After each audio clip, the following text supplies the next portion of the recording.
Hey, just going to have a quick message before we get the video started that I am super, super late. I realize that. I'm going to at least try to have the 2022 edition much, much sooner. Um, there were a lot of background noise in this recording because my cat was playing with random crap in my room, and you could just kind of hear it in the background. So just then y'all know if you hear any crinkling or anything like that, that's her. That's just my cat. Don't mind it. Um, I think you can even hear her now scratching at the door. She wants to be let in. It's probably taking too long. Let me just get back on the video. You know what this is. Hello, hello, hello. So as I'm recording this, and hopefully whenever I'm posting this, it is November 2022. And as you can tell by the title, this is my best of list for 2021. See, I try and compile a list of everything that I watch over the watch over the various mediums that I've been listing the past couple years for it. Anime, movies, shows, and as far as playing games. And each year, I've been trying to post a top 10 list for each of those subjects of the things that I have played or watched that year. And keep in mind, that is just for things in that year. So, if I haven't seen it or played it, then why would I put it on the list? I don't know what the experience is. How am I going to rank a game I haven't played or a show that I haven't watched? And that also means that if I have played it that year, but maybe it came out in 10 years earlier, or it's a really old show that I got caught up on, then, well, now it's in the list because it was part of my experience for that year. It's something that I played or watched in that year for the first time and got the initial experience of playing or watching it. So, yeah, that's just to clarify what the lists are. But, yeah, I didn't end up making it for a long time this year. Usually I would hope to get it done in January, after the year's over and I've experienced everything in that year. I would organize the list and record these videos. Only I was really, really busy working at a company that took a lot of hours out of me, stressed me out a lot, and I never got the chance to make it. I am now on a different job that is way less stressful, but is still way after I should have had this done. So I'm going to go ahead and try and get this done now. So I'm just going to take everything. I would normally talk about these and give them their own time to shine and discuss it. At least what I remember, because some of these, it's been a while since I've seen them or saw them, watched them, played them, whatever. But considering I want this over with, I'm just going to give them very, very brief descriptions, if any at all. Probably one or two sentences at most. So I hope you're fine with that. I'll try and keep this video pretty quick-paced and moving. Thank you for watching. And be sure to subscribe. Be sure to subscribe to my gaming channel as well that I post to pretty often, and this one that I hardly ever touch, unfortunately. I would like to do more, but I'm lazy. I don't know. That's it. Not where my passions lie usually. But yeah, this is going to be over 2021. Keep in mind, the year before, a full year back, is the last end of stuff that I was watching. So a lot of this stuff is at least a year old, at most. So all of this stuff is at least a year old, and I haven't touched since probably at least a year. So I might not remember everything, but overall, I still, it hasn't been forever since I've seen these or played these. So I'll try and keep it as good. I'm rambling at this point. Let's just move on to the list. So, first up, top 10 anime of 2021.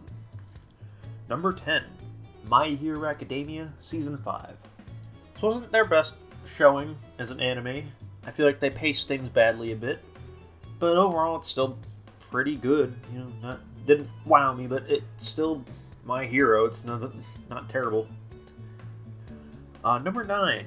That Time I Got Reincarnated as a Slime, Season 2. The first half of this season, I was not really feeling. It would kind of really didn't like, but the second half kind of popped off a bit.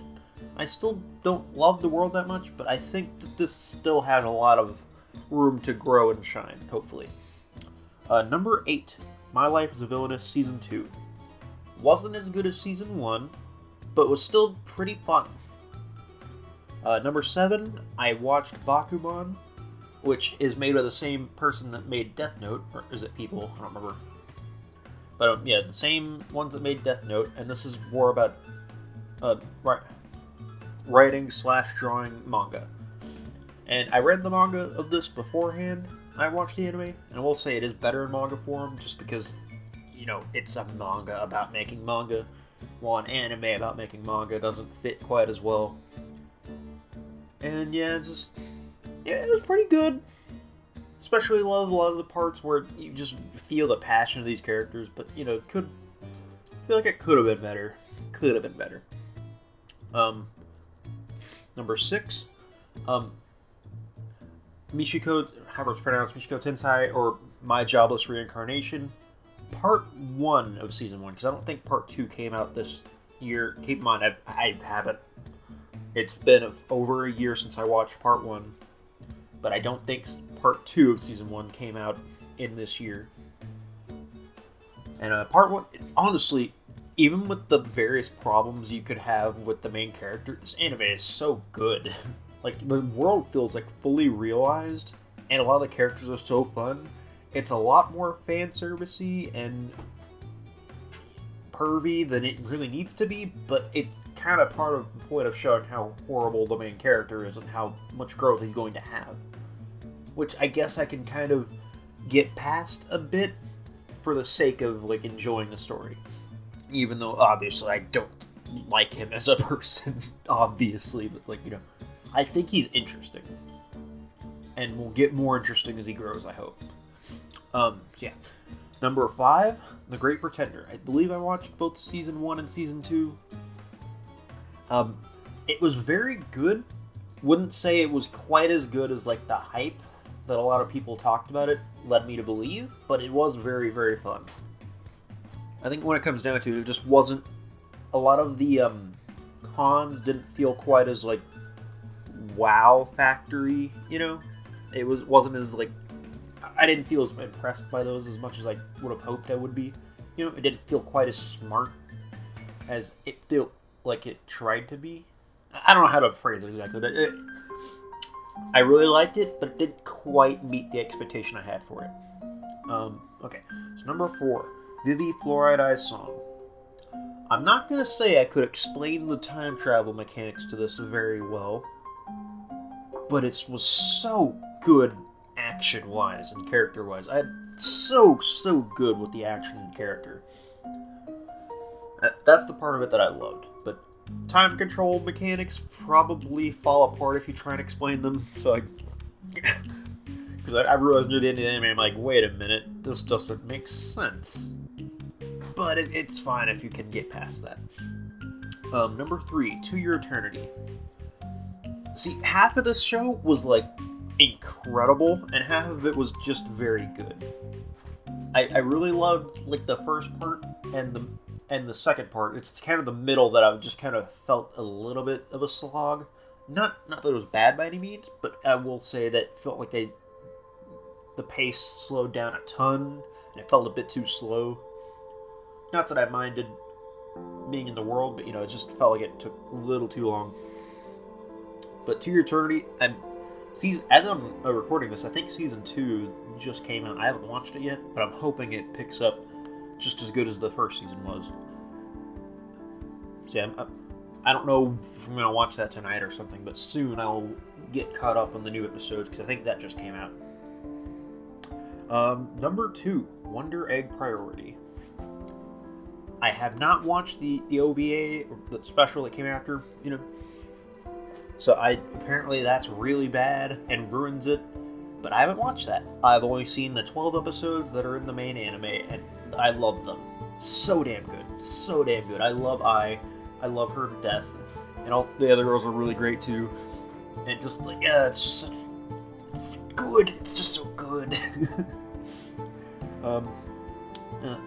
Before I get to number 1, here's some honorable mentions. We have Toilet Bound Hanako-san. Misfit of Demon Academy, and Kabaneri of the Iron Fortress. All were decent. I wouldn't fall in love with any of them, though. And cap this off for number 1 anime for me of 2021, Beastars Season 2. I had so much fun with Beastars. I don't know if it quite was as good as Season 1, because it feels like the best arc that happened was in Season 1, while this was kind of not quite as good, but still good, you know? And I feel like, I don't remember exactly, I think the arcs they're going to cover soonish in Season 3 and beyond might be where the story pops off at its highest points. I don't remember for sure. It's been a while since I read the manga a bit. But even though it wasn't quite as good as Season 1 in my estimation, I do think Beastars Season 2 is the best anime that I watched this year. Not this year, but last year. 2021. Overall, I think it was kind of a somewhat of a down year for anime. At least the stuff that I've watched. Nothing blew me away. Like, my high point was Beastars Season 2, and I'd put that as a very good, but not incredible. But I will go ahead and say a lot of the stuff that I watched in 2022 is, in fact, incredible. So, whenever I make that list, a lot of stuff that would probably top this list, you know? But yeah, that's been the anime. So, let's move on to the next subject, which will be TV shows. Number 10, I have Loki. Was fun at points, but also really frustrating at points. Marvel really did not need more time travel, more quantum shenanigans, more multiverse stuff going on. And this is just breaking everything, especially since it like has different rules somehow than the time travel that we already got from Endgame. That's the last thing we needed, was different rules that work differently. Also, by the way, if you happen to hear any like noises in the background, Rona is playing with the balled up her seat. She's having fun, it seems. So if you hear any noises, that's her playing around with that. She's having fun. Number 9, Hilda Season 2. Hilda continues to stay strong. I really enjoyed Hilda. It's a show that like is almost too slice of life like it's too subdued and warm. Like, I enjoy it so much, but it also, like, when it comes down to it, it's not something I'm gonna remember the vibe, but not anything in particular, if that makes sense. Like, I enjoy the show a ton, but it's also like, yeah, I'm not gonna remember it even over some other things, even if those things were worse, if that makes sense. Which is why I can't really place it higher than a few of these, even if it is probably technically better. Number 8, The Falcon and the Winter Soldier. Speaking of things that Hilda is definitely better than, but I'm probably going to remember for a lot longer than Hilda, Falcon and the Winter Soldier had a lot going for it, but also had some huge mistakes. Or, like, flaws, you know? It's hard to really say if they're mistakes or flaws or whatever else, but Falcon and the Winter Soldier was good in a lot of areas, but also, like, I feel like it could have really done with some different choices plot-wise in areas. Like, I feel like they originally had a pandemic thing, like a virus, as the thing, but then after the pandemic happened, of course, I think they changed scripts. It would have made a lot more sense for the things that were going on. I feel like they changed things and it made the show a lot worse for it. So number 7, Star Wars Visions. This is like an interesting choice because it has such high highs. Some of the parts of it were so damn good, but also there was a decent amount of like average, you know? And they just kind of, the good stuff is so good. Like, for example, the Studio Trigger one, so good. The one with like the samurai guy, so good. There was another one. Keep in mind, it's been a while since I watched this. There was another one for sure that was just like really good, I think. Maybe even a fourth one, I don't remember. But there was also a lot of it that's just kind of okay, fun, maybe not, just average, and just overall they balance out to put this at number 7. Number 6, I would put WandaVision, which I think I would put as like the best of the Marvel shows, even coming from the stuff that's come out after this in 2022. I would still say WandaVision is probably the best that the Marvel TV shows have. Because even though it kind of flops near the end and has just a lot that's just kind of meh, the first like half of this show was great, so damn great. Like they did such a good job of like doing a kind of a nods to previous time periods, and it was so good at that, especially before you had more of a sense of what was going on. When it was just doing that, it was at its best. Number 5, The Americans, season 3 through 6. This is one of those shows that I watched this year, even though it's a few years old. The Americans was really good, but it's also like so slow. I feel like I don't remember a ton of what happened, and it all just kind of a long build up for the finale, which honestly was worth it. The finale for The Americans, so good. Like I can sit through all the table setting and build up just for that alone. Like the finale was so good, so good. I don't know if it's like what would say the best finale I've ever seen, but you know, the show is definitely worth it for the finale alone. Let alone everything else that happened in the show. Acting, top notch. Show overall, pretty good. It's number 4 in my top 10 shows of 2021. Squid Game. I had a lot of fun with this one.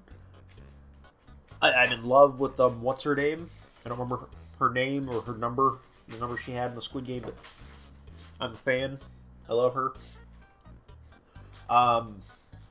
Overall show, I feel like it's gonna bomb in season 2 whenever that comes out, but season 1 was a lot of fun.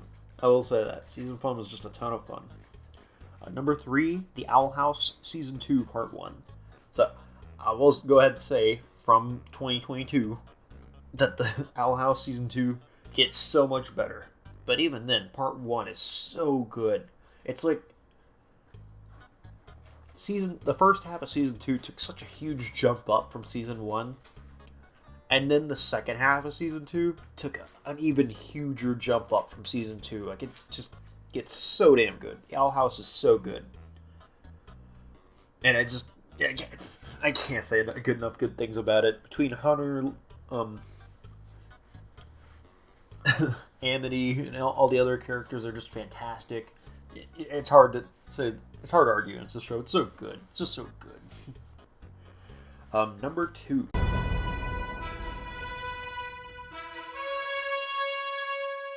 Invincible. Obviously, a ton of fun. Why am I forgetting the name at the moment? Why am I forgetting his name? I see. This is the thing about me is I forget names a lot, even though I know who I'm talking about. The guy who plays Omni-Man. He plays J. Jonah Jameson. Why am I forgetting his name right now? I love this dude, and I've seen him in so many things, and why am I forgetting him? Kate Johnson, a bunch of other roles. I can name off the roles, but for some reason the name is slipping my mind. Okay, I thought I had it for a moment. Lost. Whatever. I may add it in post over this. I don't know. Look, I know who he is. I just keep forgetting names. I forget names a lot. But he had just incredible performance. The rest of the show, of course, was also really good. Like, there's a bunch of stuff in there that, like, you probably won't even appreciate until the second viewing. You know? Like, the performances of a lot of the side characters. And just a lot of the stuff going on. It's definitely a show I want to watch again sometime. But overall, it's just really, really good. And then, let's talk about some honorable mentions. Got the Clone Wars Season 7. Pretty good. The Bad Batch, also pretty good. And Marvel's What If, which had some really great moments, but also had a lot of kind of subpar moments that kind of balance out to just not get this into the top 10. And those are all decent, but not great. And number 1, I have to put Castlevania Season 4. This show, I love it to death. I I can't wait to see where they go with it in the future. The battle with Isaac and I can't remember her name at the moment, but the lady vampire, incredible, simply incredible. And the finale with Belmont, great, just so great. And I'm so happy how things ended. I can't wait to see it, they do it with it in the future. Yeah, that's Castlevania Season 4, number 1 for sure. Can't wait to see where they go with it in the future. And that's the top 10 shows of 2021. So let's move on to the movies. So number 10, I have Onward. I feel like if you're more, this is a movie where if you can connect with the subject matter, then it probably affects you a lot more than if you don't. It's one of those type of movies. Because, like, I didn't love it, per se. I had fun with it. I didn't love it. But I had a friend who, like, really connected to the aspect of absent father part of it, and they loved the hell out of it. So I feel like it's probably a movie that will be in that line of thing. Where it's just, you either get it or you don't. And unfortunately, it doesn't hit me that hard. Number 9, Black Widow. Had its moments, but overall, kind of, I feel like there's a lot of aspects of it that I had a lot of fun, but it doesn't feel like it comes together quite right. You know, it felt like it was just an action movie at the end of the day, with a lot of elements in it that could have made it more than that, but they didn't. They just didn't mesh well enough. Alright, so number 8. This is the one that's going to piss off people, if anyone cares at all, but I finally saw Blade Runner. And I liked it, but it didn't meet expectations at all. Like, I still like it, and I see why it's a classic, but maybe it's just a movie I'll have to watch again sometime for it to really jump up in my mind, but I just had fun with it. It didn't blow me away by any means. Maybe we'll on a further viewing, but this time around it just kind of, it was good. That's all I can say. Number 7, The Mitchells versus the Machines. I was so terrified watching this movie that the core message would be put away your phones, or technology bad. And it seemed like they flirted the line of that so often, and it was just infuriating me of how close they were getting to it, because I did not want it to be that. Especially with, like, Alex Hirsch being one of the producers of the movie, or was he a producer or something like that? I know he had a big hand in it, but I was so worried that, like, it would just end up being a technology bad movie, and it didn't quite, thankfully.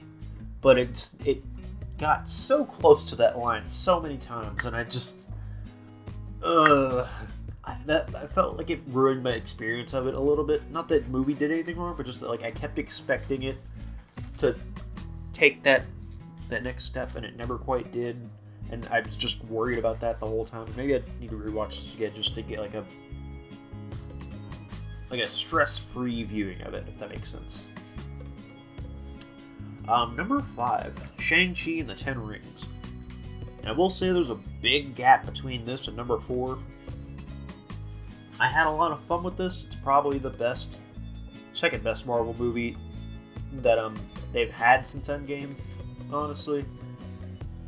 I feel like there's a lot of it that doesn't work, but there's enough of it that does, and kind of lugs up the parts that don't work with it, that it does feel like a good movie, and that's one that I just feel, even nowadays, I feel a bit better about it than I did at the time of watching. Like, it's kind of grown on me in my mind, especially with, like, other movies, Marvel movies as context. I'm just like, yeah, it beats that thing. It's better than that one. I enjoy it more than this other one. And it's just kind of, I like it a lot. But I wouldn't say it's anywhere near any of these top 4 movies. So number 4, The Suicide Squad. I had so much fun with this movie. The best thing DC has had in a long, long time. And yes, that includes the Batman in 2022. I do think this one is just more fun than the Batman. I don't want to compare them straight up, but I will say the Suicide Squad, James Gunn, I love that dude. Makes great movies. I can't wait to see him Guardians 3 whenever that comes out, and see what he does with DC, because as of recording this, he very recently was given the helm of DC as a whole. I'm kind of curious of what that means for Guardians 3. Does he just not have any more hand in the rest of it? Or are they letting him finish that up and then he's no longer affiliated with Marvel or whatever? I don't know. But I'm kind of actually interested in seeing what he does with DC in the future. But back to the movie at hand. Suicide Squad was a lot of fun. It might just be the best I've ever seen John Cena do anything. Although I will say, in 2022, Peacemaker might even be better than the Suicide Squad movie, arguably. Just because, and it's definitely better for John Cena. John Cena is so much fun in Peacemaker. But yeah, back to the movie. Suicide Squad was a lot of fun. Ratcatcher's great. Idris Elba's great. A lot of the side characters are a lot of fun. Harley had fun. Just great times all around. Number 3, Spider-Man No Way Home. Yeah, this is that movie. I will say, I feel like this kind of banks off of nostalgia a lot. I know that's kind of a common thing thrown around, but it's kind of true. It felt like, I feel like there's a lot of stuff that goes on that really progresses things for Tom Holland's Peter, even before the other Spider-Men get there. There's a lot that matters to him, like his whole thing with Doctor Strange and about getting these other villains back to where they came from, and making sure that they're not just kicked out, and they actually do end up better for it, and just a lot of things like that where you kind of see his character shine through, even compared to the other Spider-Man, and I appreciate that. But I do feel like the good things of this movie kind of get overshadowed by the inclusions of all these actors, whether it be the 2 other Spider-Men or even the villains from the other movies. They kind of get overshadowed by that. But also, William Dafoe had a blast in this movie. I still can't believe that part of the movie where he just, from a standing position, takes Spider-Man and pile drives him through the floor down to the next floor below them. Just from a standing position, just plows him through the floor. It's not like Green Goblin is some Captain America-esque level strength. He's just a kind of tricksy person, but maybe a bit stronger than the normal human, but he's just so insane and so roided out that he's just nah, we aren't even finishing it on this floor. I'm sending you down there. I don't know why that's the scene I always think of, but that scene alone, I'm just I was hysterical laughing and just in awe of what happened. Yeah. I probably haven't talked about this one too long. Let's move on to the next movie. Number 2. A Quiet Place, number 2. Man, it's hard to say whether I like this one more or less than the first one, because they're both so consistently good. I love them both. I don't even know what to say, honestly, because this one focused so much more on the kids than it did on Jim Halpert. Which I think is great. It's a great change to have them be the focus more. And yeah, it's been a minute since I watched this movie now. I need to try more details. I'm trying to remember. I don't even know what to say, but it has a side place for a reason. I really enjoyed this movie. It's so good. I love the world they have with the aliens that they do, and I'm so curious of how things are going to go in the third movie. I think they're making it a spin-off movie about. I remember seeing something about that the other day, where there's some spin-off movie coming, which it's kind of weird seeing this movie turn into kind of a franchise, but I mean, it's a consistently good one, so I guess it's hard to argue with it. So before I get to number 1, let's talk about some honorable mentions. which, not gonna lie, not the best pick of the bunch for these. Batman: The Killing Joke, not quite as good as I'd hoped it would be. Tropic Thunder, finally saw what all the fuss was about, and finally saw Robert Downey Jr. in blackface as a kind of critique of blackface. Mortal Kombat, which even more than Sonic might just be the most aggressively average movie I've ever seen. Like, it's so average in the sense that, like, I don't hate this, but it's also not good. But also not bad, but also weirdly average in every degree I can think of. It was really weird. And kind of ties Sonic in that aspect of the perfectly average and possibly best because of that video game movie. What's else? And then the final one I'll mention, which I kind of felt like not mentioning, but whatever. The Eternals. This one... It was fun at points, maybe, I guess. I don't know. It's kind of okay. Not a complete train wreck, but definitely not good. I feel like the best characters, which was I don't remember his name now, but Kit Harington's character and what's his name, the Indian guy. I don't remember his name right now. They were by far the best two characters, and the movie made a point of sidelining them both at various points of the movie just so we can't have fun. So yeah, that was cool. So that's the honorable mentions. Let's move on to the number one spot. I'm kind of cheating a bit here because it's not technically one movie, but I don't feel like splitting these up. The Fate Heaven's Feel trilogy. I guess I technically could put this in the anime category, but I also feel like... Shit, I just realized I never mentioned number 6. That was a silent voice. Real good movie. Anyway, both this and number 6, A Quiet Silent Voice, could both fit in the category of anime, but I feel like they were needed more in the movie section, as you could see what might have slipped in from the honorable mentions if I hadn't. I just didn't watch many movies that year. But yeah, I will say they aren't equally number one. I will say that one of them's probably an 8 out of 10, one of them's a 9 out of 10, and then the second one, I don't remember, Lost Butterfly might have been. But the second one, best movie I've seen all year, and carries all three of them up to the number one spot. So good. If you have ever had any interest in Fate, I definitely recommend these trilogies. Such good movies. Even the weakest of them is like really damn good. Such a good trilogy. Definitely watch them. And that's it for the movies. So finally, let's move on to the video games. The top 10 video games that I played in 2021. So number 10, The Aquatic Adventures of the Last Human.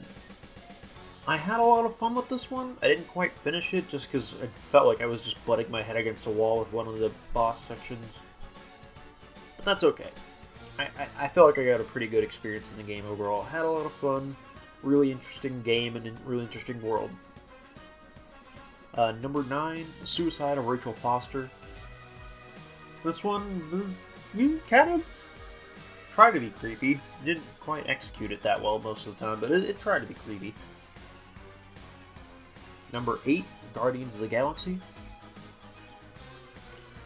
This one, I will say, was probably carried by its dialogue.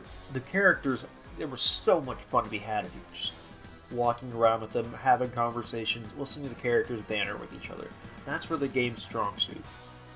The kind of weak aspect of the game that really dragged it down was the combat, which wasn't bad by itself, but it just became a really repetitive, unfun loop by the end of the game where you're just like, oh my god, another section of slightly tougher enemies than the last one? I gotta do the same thing all over again? Ah! Just again and again and again. And you just kind of hoped that the banner would get you through it, but it just kind of became so repetitive and so kind of unfun that I was kind of happy when the game ended. I'm just like, yes, I don't have to be in combat anymore. Number 7, Mario Party All-Stars. I mean, what's there to say? It's Mario Party. We'll just leave it at that. Number 6, Jedi Fallen Order. I will say, like, the top 6 games here, all of them are really good. Jedi Fallen Order was a lot of fun. From what I've heard, it's a lot like a Soulsborne game, but I haven't really ventured into that side of gaming much, so I'll take their word for it. I had a lot of fun. Wasn't quite like the best thing I'd ever experienced, and not like championing Star Wars being great in the future or anything, but it was a really fun game, and I had a lot of fun with it. Especially with the whole aspect of like taking down the Empire. Using the way it worked with fighting stormtroopers, and even sometimes various force-strong enemies, a lot of fun. Combat was good. Number 5, Resident Evil Village. I didn't play this myself, but I watched plenty of people play it just because Resident Evil's kind of fun to watch, but not that fun to play in my opinion. Maybe I'd give it a chance sometime, but I've never been that big into Resident Evil, but it is kind of fun to watch. And from what I saw, a lot of fun. Lady Dimitrescu, 2 thumbs up. Love her. Plot twist to the end. More funny than shocking, but whatever. Number 4, Everhood. I feel like this game might have passed up some of the others, maybe even to number 1, if like I kind of got more what was going on. But this was like a game that I felt like I was out of my depth when it came to understanding the world and the lore. I feel like I missed things or like didn't explore things the right way, and it's such an interesting game though. Like such an interesting mechanic of like, it's not even a rhythm game. It's like an anti-rhythm game. You're trying to dodge the rhythm and avoid it at all costs. And that's just such an interesting concept for combat. The music in this game, incredible, absolutely incredible. Listen to the Green Mage's theme. You will not regret it. It is so good. Interesting concept to go along with that too. It felt like there was a lot of points where it felt like it got really meta, really conceptual, and I really adored that. It was a lot of fun when it got to things like that. Also, Gaster was everywhere. How's that for like little Undertale references? Number 3, Marvel's Spider-Man. You can tell if it's like the game this good, being number 3, number 1 and 2 are of course really good games. Marvel's Spider-Man was incredible. I really enjoyed it. It had like this sense of exploration and you actually wanting to find every little nook and cranny and secret in a way that like I don't feel with any other game but the Horizon series. You know, like even though it's such a big open world, you want to find all the little secrets everywhere and just kind of explore around, and it's just fun to move and fight. That's the thing, like everything you do in that game is just really fun to do. You don't hate it. I really need to finish up the DLC sometimes, honestly. But really fun game. I love Spider-Man. I need to play the DLC, and then I need to play the Miles Morales game at some point. Number 2, Deltarune Chapter 2. This one almost made number 1, but number 1 is just damn good. So Deltarune Chapter 2, I feel like it's not quite as good as the first chapter, but I feel like it's more of a showing of a sign of where the game is going, and there's a lot to it that I find, first of all, funny. There's so much funny things happening in this game, but also really interesting. Like the hidden route with Noelle, I don't want to spoil anything, but it's almost like shocking. It's incredible what's going on there, and just how dark it gets. And, you know, there's so many aspects of the various characters. Like, I love Ralsei, and I love Susie. And even though he's, like, kind of not much of a character, Chris, I love Chris. And, of course, all the various other characters you meet along the way. And, of course, there's a lot of, like, incredible moments. Like, I haven't heard it much since it's been a while since the game came out. And the fan base has died down because of that a bit. But, all of the Spamton stuff, the banana, all the references like that. Just fun times all around. Incredible game.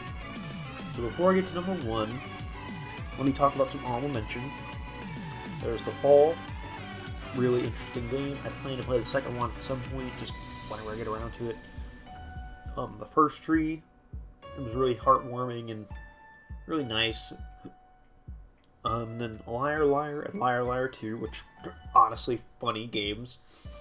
And You May Nikki, which, while kind of more of a concept than an actual game, is just kind of too much of a classic to not leave on here somewhere. I couldn't just leave that out.